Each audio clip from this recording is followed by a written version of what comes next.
안녕하세요. 저는 지방에 혼자 사는 30대의 딸아이 엄마입니다. 저는 직업상 고객의 이야기를 많이 듣는 편인데 그럴 때마다 듣는 이야기가 누군가의 불륜 이야기였어요.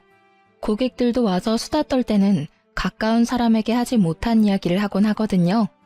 그럴 때마다 나와는 다른 세상의 일이라며 남일 듣듯 했는데 이번에 제가 그런 일을 당하고 보니 정말 모든 사람에게 일어날 법한 흔한 일이구나 싶었어요. 그리고 그 사람들이 그런 이야기를 누군가에게 하고 싶어 하는 마음이 이해되더라고요. 그래서 저도 이번에 제 답답함을 풀기 위해서 사연글을 통해서나마 제 이혼에 대한 이야기를 조금 꺼내보려 해요. 저에게는 남편이 있었어요. 크게 잘생기지도 않고 엄청 능력이 있지도 않은 평범한 남자였는데 활발하고 가벼운 성격이 장점인 사람이었죠. 제가 생각이 많고 좀 진중한 성격이었다 보니 남편의 그런 성격이 기분 전환에 도움이 많이 됐었거든요. 제가 끙끙거리며 고민으로 앓고 있을 때도 남편은 가볍게 저의 고민을 해소해주곤 했으니까요. 그런 면에서 저는 남편을 무척이나 고마운 사람이라고 생각했어요. 성격이 다르면 고생한다고들 하지만 저희는 오히려 그런 면이 서로의 모난 부분을 맞춰줬다고 생각해요. 남편이 너무 가볍게 몰아갈 것 같으면 제가 나서서 조금 무겁게 만들어주기도 했으니 시댁에서도 처음에는 저를 인정하는 듯 했어요. 3대 독자 아들이 안사람을 들이고 이제야 철이 든다고요. 그렇게 잘 지내왔다고 생각했는데 남편은 그렇지 않았던 것 같더라고요. 사귈 때는 여자 문제 같은 거 일으킨 적도 없었고 딱히 다른 여자에게 흥미를 많이 두는 것 같지도 않아서 다행으로 생각했죠. 그런데 어쩌다 그런 일이 일어났는지 지금도 의아할 따름이에요. 만약 사귀는 도중에 그런 낌새를 눈치챘다면 분명히 남편과 결혼하지 않았을지도 모르죠. 하지만 그때는 그런 사람이 아닐 거라는 확신했었거든요. 저도 당시에 콩깍지가 씌어 있었던 건지도 모르겠네요. 제가 남편의 외도 사실을 눈치챈 건 육아로 휴직 후 힘든 나날을 보내던 때였어요. 아이 100일을 치르고 드디어 애가 통잠을 자기 시작하던 시점이었는데 남편과 통화를 하다가 핸드폰 너머로 한 여자의 목소리를 들었어요. 분명 남편이 회사에서 일을 하는 시간이었는데 여성이 남편을 오빠라고 부르더라고요. 저는 침착하게 남편에게 물었죠. 방금 핸드폰에 들린 여자 목소리도 직장 동료야? 직장 후배. 당신도 알 거야. 저번에 당신 태워갈 때 같이 차 타고 갔던 그 후배. 그제야 기억났어요. 작고 왜소한 어려 보이는 동안의 여후배. 당시에 제가 남편 퇴근 시간에 그 근처에 있어서 같이 들어가져간 날이었거든요. 근데 조수석에 탔더니 뒤에 사람이 있었는데 그게 이 후배였어요. 남편 말로는 후배 약속이 제가 있던 곳과 가까워서 태워줬다고 했고 바로 내렸었거든요. 저는 그때 남편에게 웬만하면 여자는 차에 태우지 말라고 했었죠. 괜한 오해 받을 수 있다고 핀잔만 줬었는데 그때 남편은 그럴 리 있겠냐며 웃었거든요. 그런데 그때 그 여자는 분명 남편을 선배라고 불렀었어요. 그런 그녀가 불과 몇 달 만에 호칭이 오빠로 바뀌다니 아무리 봐도 이상했어요. 하지만 제가 너무 깊이 생각하는 것일 수도 있었고 친해지면 그럴 수도 있겠거니 했어요. 그런데 그 뒤부터 제 오감이 그 여자를 의심하게 되더라고요. 그게 제 탓만은 아닌 게 그 여자가 남편과의 접점이 너무 많았거든요. 저는 저도 모르게 남편의 뒤를 캐고 있었어요. 차를 타고 가는 길에 그 후배에게 전화가 오면 남편이 전화를 받지 않더라고요. 그렇다고 우리가 대화를 많이 하는 것도 아니었는데 그냥 업무상 전화면 받고 끊으면 되잖아요. 그런데 안 받더라고요. 제가 받으라고 하면 억지로 전화 받으면서 한마디 꼭 했어요. 가족이랑 같이 있으니까 용건만 간단히 해. 그렇게 말하면 그 여자는 이렇게 대답해요. 그럼 좀 이따 다시 전화할게요, 선배. 분명히 제가 없는 곳에서는 오빠라고 부르면서 가족과 함께 있다는 전화에는 선배라고 구별해서 부르더군요. 점점 더 제 감이 맞았다는 생각에 심장이 벌렁거리더라고요. 아닐 거라는 생각을 해봤지만 결국 확신이 든 계기가 생겼어요. 하루는 아침에 남편이 차키를 두고 내려갔더라고요. 저도 아침에 가까운 빵집에 들릴 예정이라 차키를 들고 내려갔어요. 그렇게 주차장 쪽으로 가까이 향하는데 남편이 통화를 하며 걸어가는 뒤통수가 보이더라고요. 말을 걸려다가 흠칫 놀라 목소리를 삼켰어요. 그래, 그럼 이따가 봐. 조심해서 오고. 오늘 날씨 추우니까 따뜻하게 입고 와요. 부드럽고 애교 있는 목소리. 남편은 저와 연애할 때처럼 부드러운 목소리를 내고 있었어요. 누구에게 전화를 거는 걸까? 궁금한 마음이 들었지만 참았어요. 경거망동해서 일을 망치기 싫었거든요. 남편이 전화를 끊는 걸 보고는 이제야 남편을 확인한 것처럼 남편을 불렀어요. 여보, 차키! 남편은 눈에 띄게 놀라며 뒤를 돌아봤어요. 딱 봐도 심하게 놀란 모습에 저는 강한 확신이 들었어요. 여보, 내가 차키를 놔두고 왔어? 잊어버리고 다니지 말고 잘 다녀와. 일찍 와. 애가 아빠 몫을 잊어버리겠다. 저는 최선을 다한 평정심으로 남편을 보내줬어요. 하지만 그날 내내 꼬리를 무는 의심으로 너무 힘들었어요. 저녁 때쯤에는 두통으로 머리가 너무 안 좋았죠. 아침에 그 일이 있어서 그런지 그날 남편은 일찍 돌아왔더라고요. 남편을 샤워 먼저 하도록 한 뒤에 저는 남편이 탁자에 둔 전화기를 확인했어요. 남편은 평소에도 잠금을 걸어두지 않거든요. 안을 살펴보니 깨끗하더라고요. 사진도 없고 카톡 내용도 없고 문자도 없었어요. 그 여자와 전화하는 적도 없었죠. 하지만 저는 확신했어요. 남편이 그 여자와 바람을 피고 있다는 사실을요. 흔적이 없었는데 어떻게 알았냐고요? 전화를 한 흔적이 없었거든요. 그날 아침에 분명히 출근 시간에 통화하는 걸 봤는데 통화 기록이 사라진 상태이더라고요. 딱 그 시간 것만. 있어야 할 통화 내역이 없다면 그건 남편이 지운 거겠죠. 남편이 나오자마자 저는 남편에게 말했어요. 당신 바람 피우는 거 맞지? 무슨 소리야. 나 그런 거 안 해. 못 믿겠으면 내 핸드폰 확인해봐. 나 전혀 그런 거 없다니까. 당연히 이 말 나올 줄 알았어요. 핸드폰에 잠금을 걸지 않는다는 건 자신이 당당하다는 걸 보여주고 싶어 하는 거잖아요. 자기가 떳떳하지 못하니 일부러 떳떳한 척 하는 거고. 문제의 소지가 될 만한 내용은 다 지웠을 테니까요. 한 가지만 확인해 볼게. 제가 통화 기록을 확인하는데도 남편은 편안한 얼굴이더라고요. 거기에 걸릴 건 없다는 거겠죠. 이상하네. 아무것도 없어. 그러게 아무것도 없다고 했잖아. 나 못 믿어? 나 그렇게 나쁜 놈 아니야. 그 후배도 진짜 후배일 뿐이고. 그러니까 내 말은 당신이 아침에 통화한 그 내역이 없다고. 제 말에 허를 찔린 듯 남편이 입을 못 열더라고요. 당신이 그렇게 부드러운 목소리로 통화하는 걸 봤는데 통화 목록에는 아무것도 없어. 그 통화 기록은 어디로 갔을까? 당연히 지웠겠지? 여기까지 말하자 남편이 바로 무릎을 꿇더라고요. 여보, 그거는 내가 잘못했어. 무슨 정신으로 그런 짓을 했는지는 모르겠지만 정말로 내가 잘못한 일이야. 미안해 여보. 나는 오늘 이걸 확인하기 전까지 계속 의심했어. 그리고 계속 고민했지. 아니기를 바라면서. 당신 도대체 생각이 있는 사람이야? 아침 저녁으로 당신 애 보면서 다른 여자 만날 생각이 드니? 언제부터 그 여자랑 이런 사이 된 거야? 얼마 안 됐어. 정말이야. 믿어줘. 너 같으면 믿을 수 있겠어? 내가 왜 당신을 믿어야 하는데? 나한테 용서를 구하고 싶으면 지금 당장 그 여자랑 헤어지고 그 회사에서도 나와. 여보, 그 여자랑은 당신 보는 앞에서 당장 헤어질 수 있어. 그치만 일은 아니잖아. 당장 내가 퇴직하면 바로 일 구할 수 있는 것도 아닌데 그건 좀 봐줘. 응? 솔직히 남편과 그 여자를 당장 떼어놓고 싶었지만 회사라는 건 그렇게 쉽지 않은 문제고 나가더라도 그 여자가 나가야지 남편이 나가는 건 싫었어요. 애도 아직 어리니 아빠의 경제력이 필요하기도 했고요. 그래서 저는 남편에게 일거수일투족 감시당해도 당연하게 생각하라고 했어요. 그랬더니 남편이 알겠다고 자기가 그런 행동한 게 맞으니 당연히 제가 하라는 대로 뭐든 하겠다고 하더라고요. 그렇게 남편을 교육하고 시모에게 조용히 알렸어요. 남편이 외도했다는 것을요. 그랬더니 시모가 제게 그러더라고요. 네가 마음고생이 많다며 위로해줬어요.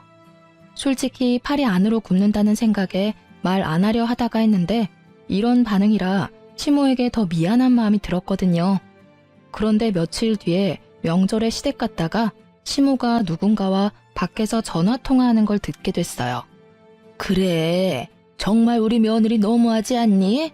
우리 아들이 바람 피운 게 모두 아들 탓만은 아니잖아.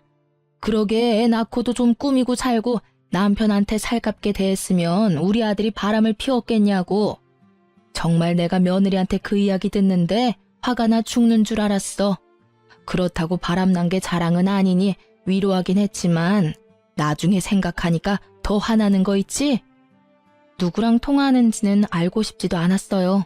그냥 겉으로는 저를 위로하는 척하면서 속으로는 저를 향해 칼을 갈고 있던 시모만 눈에 보였죠. 역시 팔이 안으로 굽는 게 맞다는 생각을 하며 이번에 모른 척 해야 했어요. 남편과 그 일을 정리했으니까 그것 가지고 또 일을 벌일 수는 없잖아요.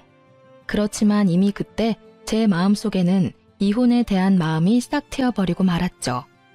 남편의 외도를 알고도 이혼하지 않는 사람은 생각보다 많아요. 그리고 상간녀를 알고도 넘어가는 사람도 많죠. 처음에 그런 이야기를 들었을 때 어떻게 같이 살 수 있겠나 싶은 마음이었는데 제가 당해보니 그 마음이 100번 이해가 되더라고요. 남편의 외도가 주는 스트레스는 어마어마한데 그것을 참아야 할 이유 또한 존재하는 거죠. 아이가 아빠 없이 살 미래가 걱정되고 혼자 경제활동하며 육아하는 것도 걱정되고 이혼이라는 낙인이 찍히면 하자 있는 인간처럼 보일까봐 걱정되고 부모님이 아시면 얼마나 실망하실지 걱정되는 마음, 그리고 마지막은 내가 이혼해주면 자기들끼리 잘 살겠지 하는 그런 짜증도 있었고요. 저도 그런 생각에서 벗어날 수 없는 인간인지라 남편을 용서해주기로 하고서도 너무 힘든 날을 보냈어요. 그렇게 상처가 어떻게든 수습되어 갈 무렵에 저는 마지막 쐐기가 될 사건을 맞닥뜨리게 됐어요. 그날은 직장으로 복귀하기 전날이었어요. 제게 남은 하루의 휴직일. 일주일 전부터 아이를 어린이집에 보내는 연습을 하다가 처음으로 제 근무 시간에 맞춰 아이를 맡긴 날이었죠. 이제 막 14개월이 된 아이를 맡기는 게 마음은 아팠지만 복귀하려면 어쩔 수 없는 결정이었고 생각보다 또래 애들이 많은 곳이라 안심하며 내일 직장에 갈 준비를 하는 중이었어요. 그런데 시모에게 전화가 왔더라고요. 화장실 청소하고 나오니 전화가 그새 4통이나 와 있었어요. 무슨 일이 났나 싶어 확인 즉시 시모에게 전화했죠. 넌 무슨 전화를 그렇게 안 받니? 죄송해요 어머님. 잠깐 화장실 청소하던 중이었어요. 혹시 무슨 문제라도 생겼어요? 문제? 네 남편이 지금 사고가 크게 나서 병원에서 수술하느냐 마느냐 하고 있는데 너는 집에서 팔자 좋게 쉬고 있니? 아니, 연락이 얼마나 안 됐으면 병원에 한번 와보지도 않아. 아주 긴급하게 수술 들어간다고 난리가 났던데. 저는 깜짝 놀라 들고 있던 핸드폰을 떨어뜨릴 뻔했어요. 그게 무슨 말씀이세요? 사고라뇨. 그 사람이 사고를 당했다고요? 남편이 어쩌다 사고가 났는지 물어볼 겨를도 없이 시모가 병원 이름을 대더니 그곳으로 오라고 하더라고요. 그리 멀지 않은 병원이었고 너무 경황이 없어 바로 가방만 챙겨서 병원으로 향했어요. 가는 동안 남편이 많이 다쳤나 싶은 생각에 겁을 내다가 문득 그런 생각이 들었어요. 그날은 평일 대낮이었고 점심시간도 아닌 오후 시간이었어요. 남편의 회사라면 지금 한창 컴퓨터 앞에서 일을 하고 있어야 할 시간인데 어쩌다가 차 사고가 났을까 하는 생각이요. 외근하는 직업도 아니었고 아침부터 저녁까지 회사 밖으로 움직이는 일이라곤 점심 식사 때가 다인데 점점 머릿속에서 상상만 커지던 그때 병원에 도착해서 시모에게 전화를 걸었죠. 그리고 얼마 뒤 병원 앞으로 나오는 시모의 표정이 완전히 일그러져 있더군요. 저를 향한 화를 그대로 표출하고 있었어요. 넌 도대체 집구석에서 뭘 하고 있길래 연락도 안 받아? 우리 귀한 3대 독자 아들 수술하러 들어갔어. 오른쪽 어깨부터 손목까지 아주 뼈가 박살이 나서 수술로 고정해야 한다더라. 너 대신 수술 동의서에 내가 사인까지 다 했어. 이런 일은 네가 해야 하는 일 아니니? 아들 아파서 가슴 철렁 내려하는 것도 무서워 죽겠는데 내가 수술 동의서까지 사인을 해야 하냐고. 면목이 없던 제가 고개를 숙이던 그때 불현듯 머릿속에 시모에게 받은 부재중 통화가 떠올랐어요. 부재중 통화는 총 4통, 시모가 건 게 다였죠. 그런데 수술 동의서를 써야 한다면 당연히 아내인 저한테 연락을 했어야 하지 않나요? 저는 시모에게 물어봤죠. 어머님은 병원에서 연락받고 오신 거예요? 아들이 직접 전화 왔어. 네가 연락 안 받는다고 나더러 와달라더라. 도대체가 전화기는 왜 무음으로 해놓는 거야? 그러니까 전화를 못 받고 나한테 연락이 오지. 이상했어요. 남편에게 온 부재중 통화는 없었거든요. 저는 순식간에 남편의 사고로 놀라 흥분했던 피가 차갑게 가라앉는 기분을 느꼈어요. 남편이 수술실에 들어간 터라 남편에게 직접 물어볼 수는 없었지만 확인이 불가능한 것도 아니었죠. 저는 남편 차가 어디 있는지 확인하기 위해 먼저 남편 핸드폰부터 챙겼어요. 레카차 업체와 연락한 게 있나 싶어 통화 기록을 뒤지는데 바로 오늘 아침에 그 여자와 통화한 내역이 있더라고요. 인연 다 끊겠다 어쩌겠다 해놓고 여전히 연락하는 걸 보고 살짝 열이 받았지만 직장 동료이니 연락 정도는 할 수도 있다는 생각으로 연락처를 뒤졌어요. 별 내역이 없길래 남편 메시지를 확인하는데 메시지 기록 중에 카드 승인 내역이 있더라고요. 거기에 오늘 날짜로 숙박업소가 딱 찍혀 있었어요. 불과 4시간 전에 결제한 내역이요. 그걸 보고는 피가 거꾸로 솟는 기분이었어요. 아마 집에 들어오기 전에 이런 문자나 통화 기록을 일부러 지웠겠죠. 이번에는 지울 시간조차 없이 사고를 당해 들어가게 됐으니 지울 틈도 없었을 테고요. 화가 난 저는 최대한 냉정해지려 애썼어요. 그 메시지를 캡처하고 저는 남편 차가 어디 있는지 확인했어요. 남편 차가 어느 정비소에 있는지 확인한 저는 바로 그쪽으로 달려가 남편 블랙박스부터 확인하자고 했어요. 다행히도 블랙박스는 고장나지 않았고 열심히 제 할 일을 하고 있더군요. 저는 카드를 빼서 집으로 갔어요. 노트북에 연결하니 손이 덜덜 떨리더라고요. 그리고 사고 직전 영상을 확인했어요. 남편이 어딘가에서 나오는 중이었는데 거기가 모텔이더라고요. 그런데 남편은 운전하지 않았고 그 후배가 운전한 것 같았어요. 남편이 부러진 곳도 왼쪽이 아니라 오른쪽이었거든요. 남편이 조수석에 앉았던 게 분명해 보였어요. 두 사람이 모텔에서 나와서 차에 타고 둘이 차 안에서 나누는 이야기들이 모두 제 귀에 들어와 박혔어요. 오늘 연차 쓰고 같이 오길 잘했지? 여기 진짜 좋은 곳이거든? 우리 마누라랑은 여기 못 와. 애 놓고 몸 다 망가져서는 어디 데리고 다니면 부끄러울 정도라고. 너 정도는 탱탱해야 데리고 다닐 만나지. 앙큼해. 그래도 오늘은 오빠 독점할 수 있는 날이라 좋아. 매번 같이 있다가도 집에 돌려보내는 게 얼마나 힘든 일인지 모르지? 항상 같이 있고 싶은데. 내가 최대한 노력해볼게. 너도 빈털터리가 된 나랑 결혼하는 건 싫을 거 아냐. 와이프한테서 잘못한 거 찾고 나면 바로 이혼하고 너랑 결혼할게. 너무 걱정하지 마. 이런 대화 내용을 듣고 있으니 정말 하늘이 무너지는 게 어떤 건지 잘 알겠더라고요. 인연을 끊으라고 했더니 도리어 인연을 단단히 맺어가고 있었더라고요. 저는 그 길로 상간녀를 찾아갔어요. 상간녀가 어디 있었냐고요? 당연히 본인도 사고 났으니 같은 병원에서 치료받고 있었죠. 저는 병원으로 가 상간녀를 찾았어요. 이름만 대니 간호사가 어디 있는지 알려주더군요. 남편은 큰 수술을 하는 데에 비해 그녀는 그렇게 크게 다치지는 않았더라고요. 저는 그 여자 앞으로 가서 말했어요. 나 알죠? 선배는 수술하러 들어가셨는데요. 두 사람이 왜 같은 차에 타고 있었어요? 우연히 얻어 탄 거예요. 의부증 걸린 여자처럼 선배한테 집착하는 건 아는데 엄한 사람한테 이러시면 곤란하죠. 저는 선배랑 아무 사이 아니에요. 당신 덕분에 회사에서도 대화도 잘 못하고 있고요. 두 사람 사귀는 사이 아니에요?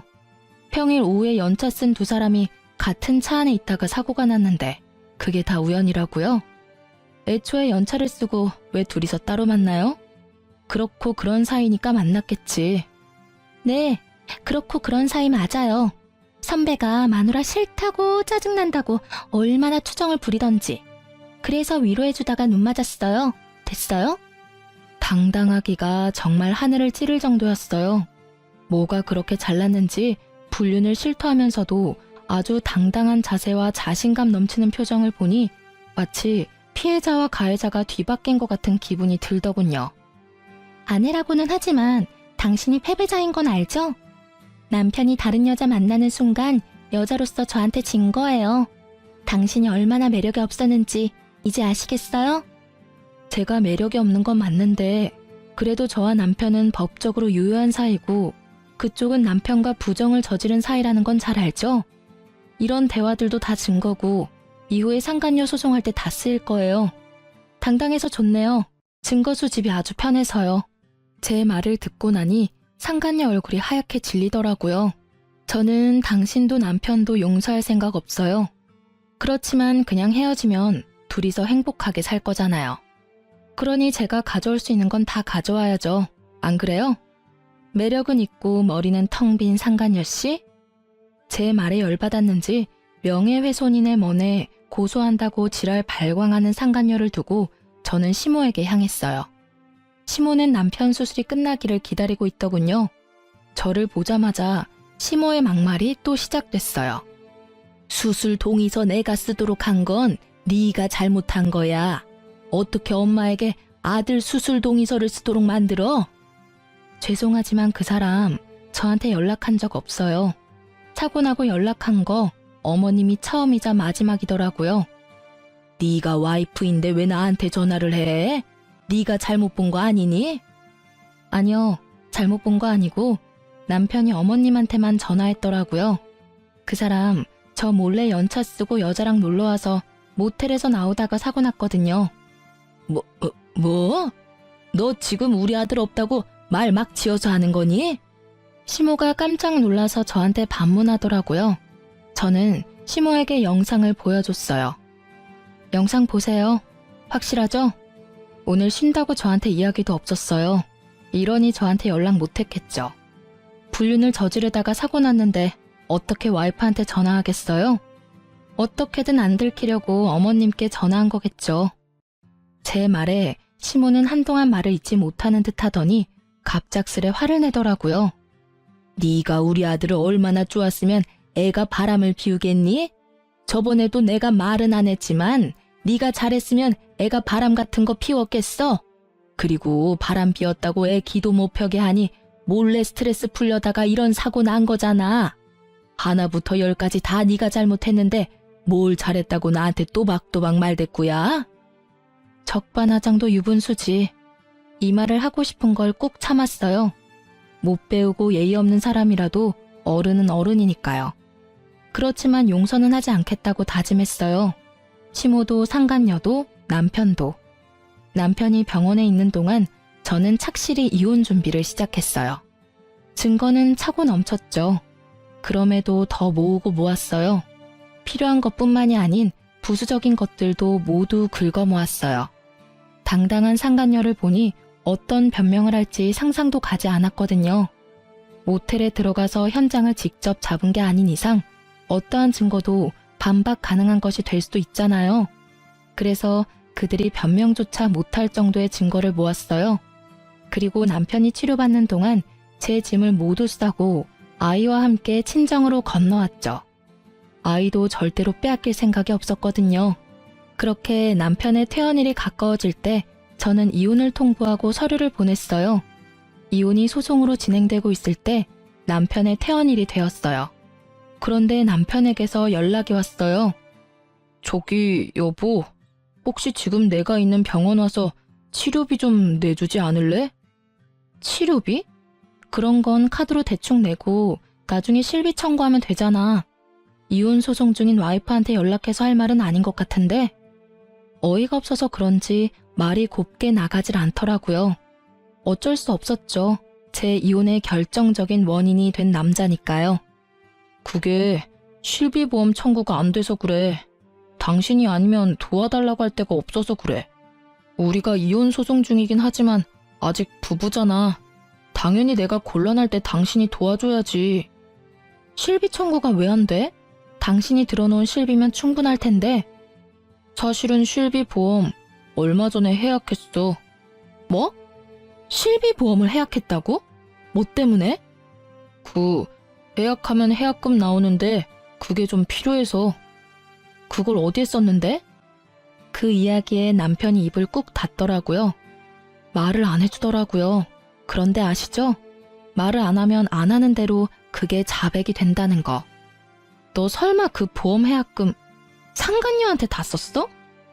그 여자한테 썼다고 하면 좀 그렇고 얼마 전 주말에 제주도 놀러 갔을 때 썼어. 아니, 그 정도면 보험 해약 안 하고 네 돈으로 써도 되잖아. 그건 그렇지. 근데 그러면 당신한테 들키잖아. 카드 결제 내역이나 통장 내역은 그대로 남는데 돈이 비면 이상하게 생각할 거 아니야. 그래서 보험 해약하고 나중에 따로 들려고 생각했었지. 그러다가 여태껏 못 들었고. 웃음밖에 안 나오더라고요. 들키기 싫어서 보험까지 해약하고 해약금으로 여자랑 놀러 가다니. 이런 기발한 발상은 어떻게 할 수 있는지 궁금하기까지 했죠. 저는 남편에게 말했어요. 아주 잘하는 짓이다. 잘했어. 이혼 소송 중인 와이프한테 바람 피워서 미안하다 사과는 못할 망정 전화해서 치료비나 대달라고 찌질하게 굴어? 보험 해약한 건 당신이니까 당신이 알아서 병원비 마련해.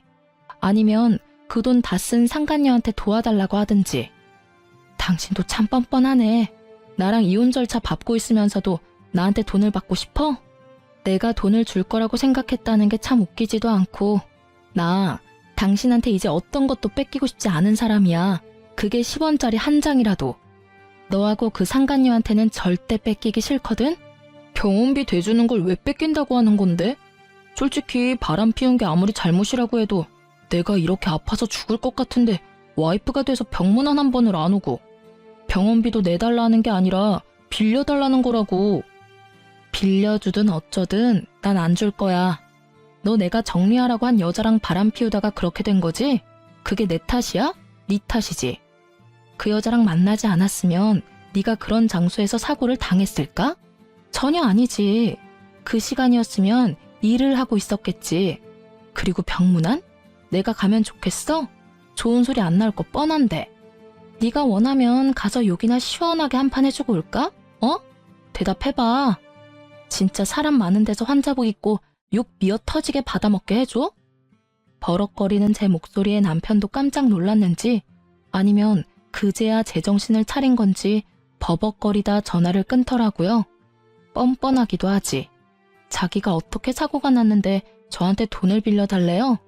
제가 빌려주면 그걸 갚기는 하겠어요? 절대 그러지 않겠죠. 갚고 싶어도 상간녀가 옆에서 갚지 말라고 난리치겠죠. 안 봐도 눈에 훤하더라고요. 그렇게 속 터지는 대화를 하고 전화를 끊었는데 바로 직후에 시모가 연락이 왔더라고요. 이번에는 또 무슨 말도 안 되는 이야기로 제 속을 뒤집어지게 만들까 싶었는데 남편과 똑같은 이야기를 하더라고요. 며느라가 네가 얼마나 화가 났을지 잘 안다. 아들이 잘한 거 하나도 없는 것도 잘 알아. 그때 내가 너한테 화낸 거는 마음이 복잡해서 그랬어. 솔직히 발은 안으로 굽는다고 부모니까 어쩔 수 없었지. 아들이 반성할 시간을 좀 주면 어떻겠니? 지금 당장 이혼하는 건 너무하지 않니? 아픈 아들 조리해야 할 시기에 소송은 너무 힘들어.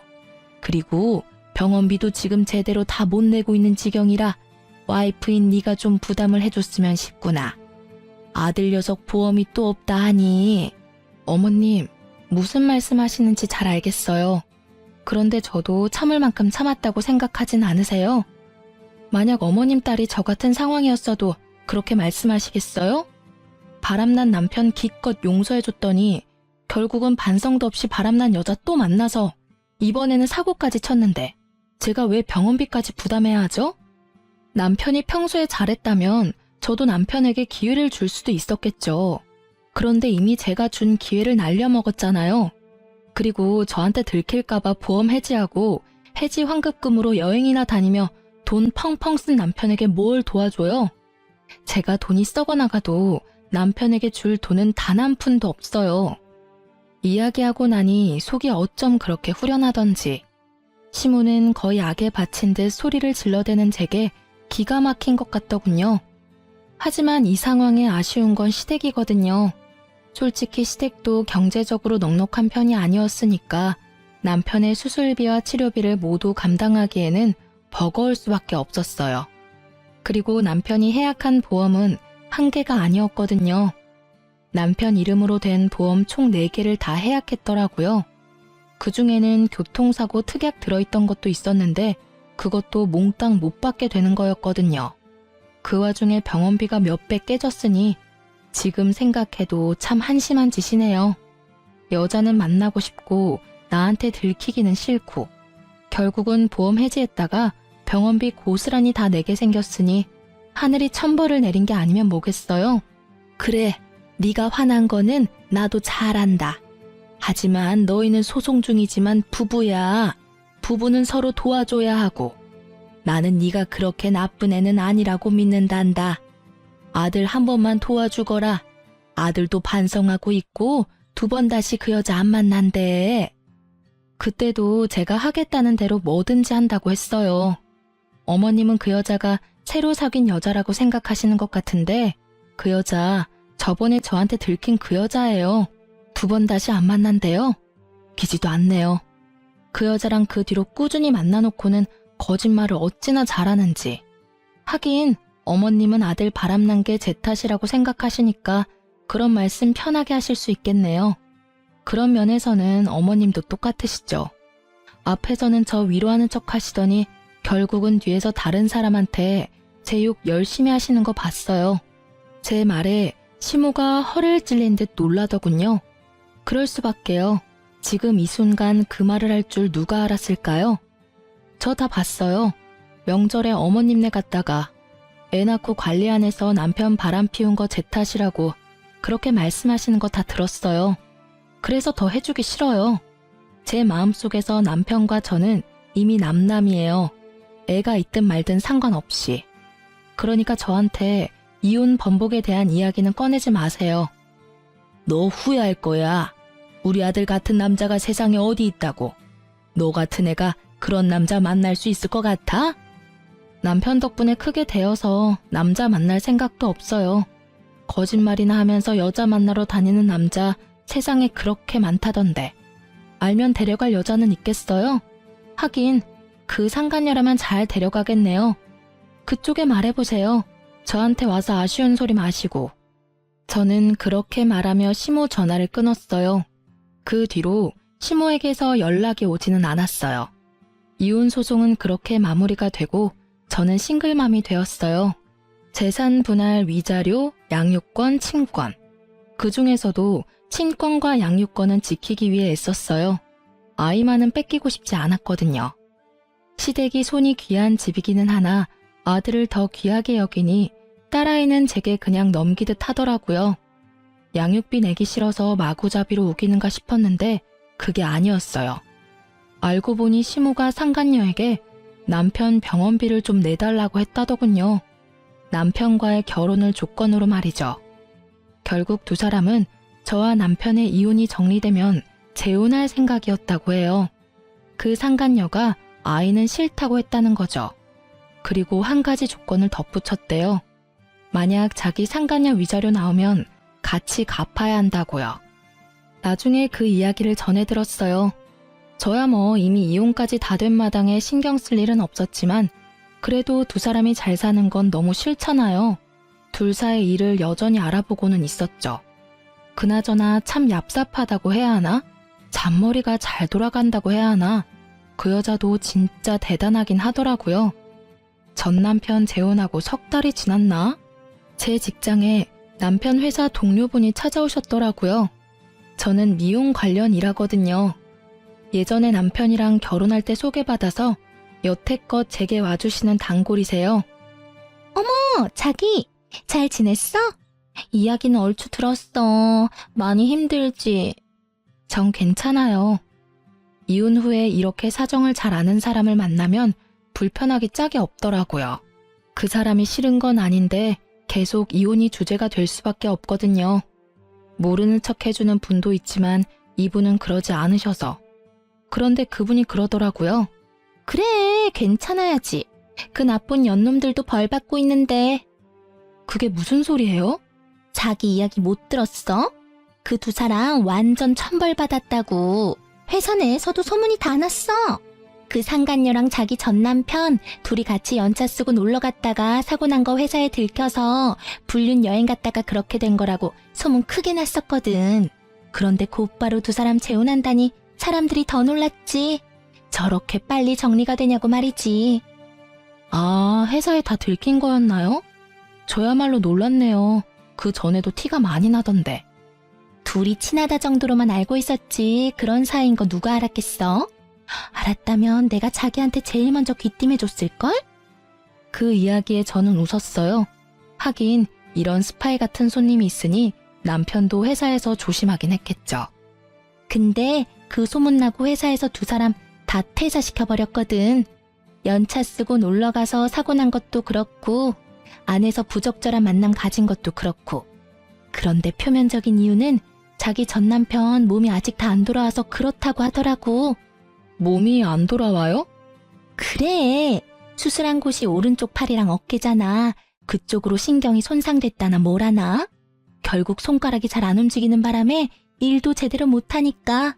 금방 돌아올 것 같으면 그냥 놔뒀을 수도 있겠지. 근데 금방 안 돌아오더라고. 어쨌든 두 사람 다 권고사직으로 퇴사했어. 그래요? 둘 다 진짜 천벌받았네요. 당연하지. 남의 눈에 눈물 흘리게 만들면 자기 눈에는 피눈물 흐르는 법이야. 그래놓고 잘 살면 하늘이 뭔 소용이니? 그렇게 고객과 대화를 하면서 전 남편과 그 상간녀 이야기를 들으니 제 마음속에 응어리졌던 것들이 조금은 풀리는 것 같았어요. 남의 불행을 내 행복으로 삼지 말라지만 제게 불행을 준 원인이 저렇게 못 살고 있으니 이상하게도 응어리가 풀리는 것 같더라고요. 그 뒤에 시모가 저한테 한번 연락이 왔었어요. 예, 너 딸아이 우리한테 돌려줄 생각 없니? 우리가 사례는 넉넉히 할게. 잘 생각하고 연락 좀 줘. 갑자기 딸을 달라는 이야기에 초스라치게 놀라 물었죠. 이미 다 끝난 일인데 왜 딸을 달라고 하세요? 아유, 넌 몰랐겠지만 우리 아들 재혼 상대가 글쎄 애 딸린 이혼녀라더라. 아들 하나 있는데 없는 것처럼 속이고 우리 아들이랑 재혼했대. 결혼하고 나서 애 있다고 이야기했다던데 그게 문제가 아니야. 그 데리고 온 애는 남의 자식이잖니? 그러면 우리 집안 대를 이을 아들을 낳아줘야 하는데 이 미친년이 불임수술까지 해서 애 못 놓는다고 사람 환장하는 소리를 하잖아. 아니, 재혼하면서 애 없는 집에 오면서 아들 하나는 낳아줘야 정상 아니니?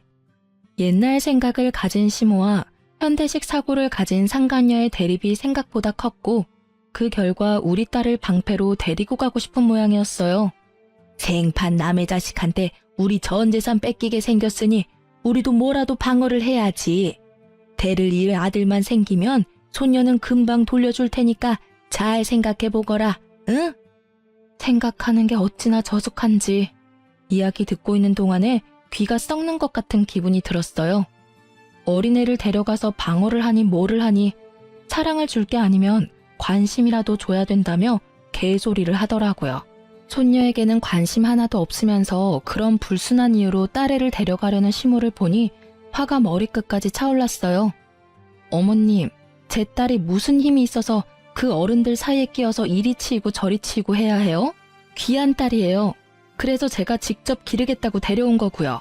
상간녀 데리고 오시면서 남편 병원비 급하게 처리하셨으면 된 일 아닌가요? 이혼 후의 일은 그 집안에서 알아서 하셔야죠. 그 여자애가 애가 딸린 걸 내가 알았으면 이혼하라고 등 떠밀었겠니? 아들놈도 나중에야 한 것 같았어. 게다가 요새는 또 얼마나 떽떽거리며 돈 달라고 요구하는지 아니? 아이고, 내가 며느리를 잘못 들였어. 아들놈은 손가락이 안 돌아와서 취직도 못하고 있는데 재혼한 새 며느리는 아주 시댁을 돈줄로 알고 안 해주려니 아들이 불쌍하고 해주려니 며느리가 밉고. 시모가 괴로워하는 걸 보니 생각보다 상황은 심각해 보였어요. 그렇다고 제가 애를 줄 일은 절대 없었어요. 심각하고 불쌍하든 저랑은 이제 관계없는 사람들이에요. 열심히 자기 손으로 자기들 인생 말아먹고 있는 중인데 제가 왜 관여를 하겠어요? 그저 저와 제 딸이 거기에 휘말리지 않도록 하는 것만 중요할 뿐인 거죠. 시모는 결국 제게서 딸을 얻을 수 없다는 걸 알고는 전화를 끊고 연락 한 번 안 하더라고요. 그런데 한 달쯤 지났을까요? 제 고객이 연락이 와서 알려주더라고요. 전 남편과 살고 있던 그 상간녀가 도망갔다고요. 저는 상간녀 위자료 소송을 해서 그 여자에게서 돈을 받고 있었는데 불과 며칠 전에 그 위자료가 다 지급됐었거든요. 그래서 생각보다 빨리 들어왔다고 생각했는데 알고 보니 전 남편 퇴직금을 몽땅 제 위자료로 지급하고 남편 버리고 집을 나가버렸다고 하더군요. 오른손을 제대로 못 쓰는 남편의 수발들야 육아하랴 일하랴 나름 엄청 힘들었나 보더라고요. 그야말로 벌 받았다는 말로밖에 설명할 수 없는 상간녀 상황을 보니 하늘이 나를 버리지 않았구나 하는 생각이 들었어요. 뭐 제 살 길 찾아 도망갔으니 불륜도 끝이었고요. 그렇게 헤어질 거 뭘 그리 죽고 못 살아서 불륜 같은 짓을 했나 몰라요. 아들이 이제 중학교 들어가던데 부끄러워서 아들 얼굴은 어떻게 보려는 건지 원. 그 사람들이 스스로 제 무덤 파는 동안 저는 착실하게 아이와 함께 살 미래를 위해 움직였어요. 친정집에 얹혀 살게 됐지만 아이의 정서적인 안정을 위해 한 선택이었어요. 부모님은 젊지는 않지만 사랑을 주실 수 있고 저는 경제활동을 할 수 있는 젊음이 있으니까요. 살다 보면 이렇게 속 뒤집어질 만한 일도 가끔 일어나나 봐요. 이혼을 하면서 이런 어이없는 일들을 당하고 나니 앞으로 어떤 힘든 일이 와도 견딜 수 있는 경험이 된 것 같아서 그것 하나만은 다행이라 생각해요. 이혼 전 이혼을 해야 하나 말아야 하나 고민하시는 분들 생각보다 많이 계셔요. 저도 마찬가지였어요. 제가 정신적인 스트레스에 강한 타입이었다면 참고 살았을 거예요. 그렇지만 전 그런 사람이 못 되거든요. 이렇게 이혼을 해서라도 일단 제 마음이 편안해져야만 조금이라도 더 만족하며 살 수 있는 사람이었거든요. 글을 쓰다 보니 그때의 기억이 새록새록 떠오르네요. 힘든 일도 시간이 지나면 다 극복하게 되어 있어요. 저처럼 고민하는 분들에게 도움이 되기를 바라는 마음으로 제 사연을 써보았네요. 모두 속 시원한 하루 보내시길 바랍니다.